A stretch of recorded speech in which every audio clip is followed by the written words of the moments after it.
To eastern and southern Kentucky. This is WYMT Mountain News this morning.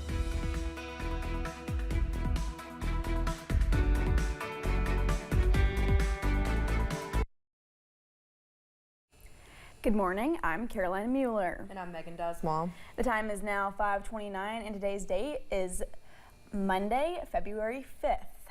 Now, Megan, it is a little bit warm today, kind of had a bit of a rainy weekend, a little bit of fog. So what can we expect this week? Well, it's going to be, kind of an interesting start to the week. We have those rains starting off today, but as we go through the next following days, we'll start to taper out, just looking at slight chances throughout the next couple of days. Here's a look at visibility, and as you can see, we have a pretty dense patch of fog as we're traveling to the center portions of the region this morning. So just make sure you're driving slow if you are encountering any fog this morning. Here's a look at that live pinpoint Doppler radar. We are watching some rain as it's traveling to the east through the next couple of hours, giving us some chances for rain not only today, but as we head into tomorrow very early on. Here's a look at those temperatures. Upper 40s and 50s is what we have our eyes out for, and will be even warmer as we head into the afternoon. The 50s and 60s, which is the coolest we've seen it in a while, so you might need a sweater as you head into the afternoon. Here's a look at the next 12 hours. We'll be hitting our high temperature around that 4 o'clock, 5 o'clock mark. Again, upper 50s, low 60s with those rain chances throughout the remainder of the day. Caroline. Thanks, Megan. Harlan County continues to experience water issues, but officials believe they are close to solving those issues. Harlan County Judge Executive Dan Mosley said in a Facebook post that Saturday brought some relief after water was restored around 4 p.m. at the Daniels Mountain Pump Station. He says at 10 on Saturday, the water started to drop again. Crews discovered a break at the intersection of Dorcas Jane Lane and US 119. They fixed the leak, but a new one occurred elsewhere. Officials found a valve on US 119 and Tremont Drive that they say they were unaware of on Sunday morning. Repairs were made and water returned at the pump station until a line blew around 8 p.m. in front of Daniels Mountain. Crews are working overnight to repair it. One person is missing and another was taken to the hospital after a boating accident on Laurel Lake West. The Laurel County Sheriff's Office says it happened around 12:15 p.m. Sunday. Game Warden Kyle Clark with the Kentucky Department of Fish and Wildlife says 2 men were fishing when their boat got too close to a dam, got caught in a current, and capsized. One of the individuals was able to get back to shore and call 911, and the other subject, he never resurfaced, neither did the boat. The Laurel County Sheriff's Office has identified him as 26-year-old John Myrick from Gray.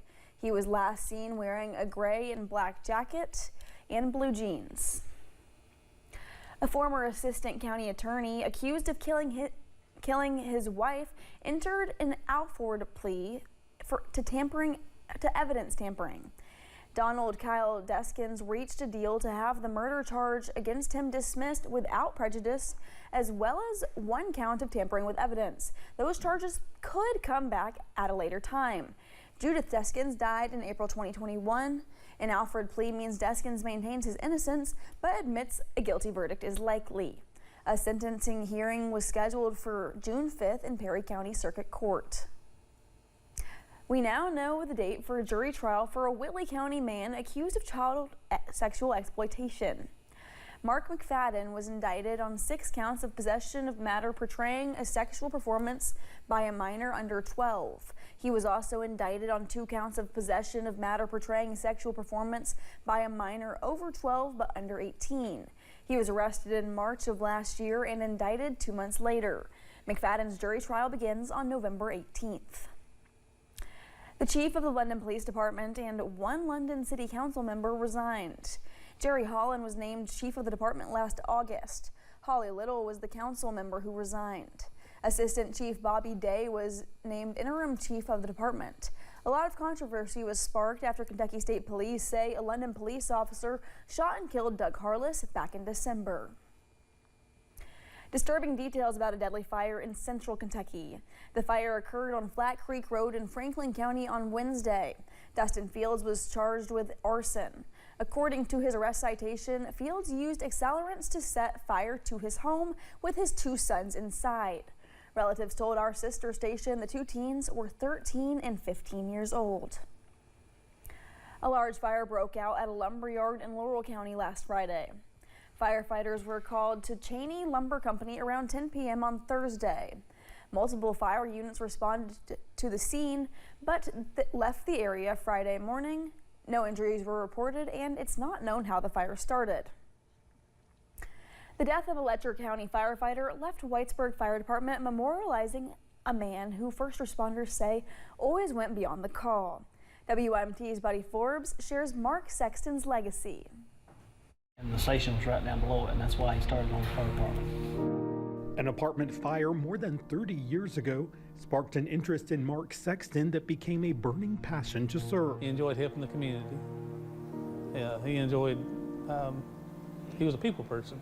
Always had a smile on his face, always willing to do a little bit extra. The firefighter worked hard for his Whitesburg community, devoted to keeping folks safe and training the next generation to pick up the hose. A guy that puts in 30+ years of serving his community, you know, out of the kindness of his heart.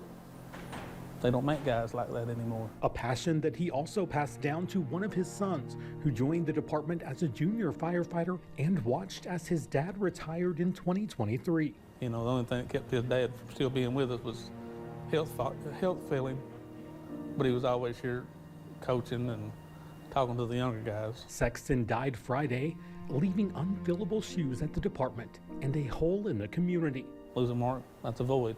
Mark was a firefighter, instructor, EMT instructor, just a wealth of knowledge, irreplaceable. But even with his chapter at the department closing, his fellow firefighters say he will always be with them. Gotta go on, try. That's all we can do. That's what he wants us to do. Fighting and serving in memory of Mark. This town won't forget Mark. In Lecher County, Buddy Forbes, WYMT Mountain News. Funeral arrangements are set for this afternoon at 1 at First Baptist Church. Firefighters say the best way to honor him is to find a way to serve your community, saying fire departments always need more volunteers. The U.S. economy added 177,000 new jobs in April, according to the Bureau of Labor Statistics. This despite a huge decline in federal government jobs and insecurity surrounding the response from tariffs. Political analyst Rob Burgess says the presidential administration is exceeding expectations. The monthly unemployment rate of 4.2% for the last 2 months has not dropped, despite concerns that recent tariffs and cuts to the federal government would negatively impact the job market. Ultimately, these tariffs are leveraging tools or negotiation tools to help make sure that the American people are no longer one of the most levered country when it comes to tariffs in the world. It's time that we compete on an equal stage with everybody else. The job sectors that are reporting an increase are in healthcare, transportation, and warehousing. Car seats, cribs, and pack and plays. Despite these things being expensive, they do keep your baby safe. According to a Safe Kids and Injury Prevention coordinator, car seats that have been in crashes can be a risk. One of the things she looks for often during car seat checks is expiration dates. You'd want to be looking at the label of a car seat that's typically on the back or along the bottom of the car seat. If there's not an expiration date, Tabin says the industry standard is 6 years after the date it was manufactured. Good news for Kentucky drivers. There is an easier way to get your real ID without the long wait.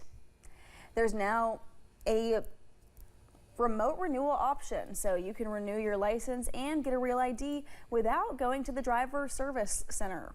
Regional offices are seeing a ton of people coming in ahead of enforcement beginning next week. For more information, visit dlrenewal.ky.gov. Small Business Administration officials say more than $10 million has been approved to help with flood rebuilding efforts. The funds support Kentucky businesses, nonprofits, homeowners, and renters impacted by the flooding that happened from February 14th through March 17th. Despite the rain, horses and jockeys were up to the task. Sovereignty won the 151st running of the Kentucky Derby, beating out the field of 19 on a sloppy track at Churchill Downs with a time of 2:02:31. Journalism and Beza finished the race in second and third, respectively. Sovereignty, ridden by jockey Junior Alvarado, had 5-1 odds, with Journalism entered as the morning line favorite at 3-1 odds.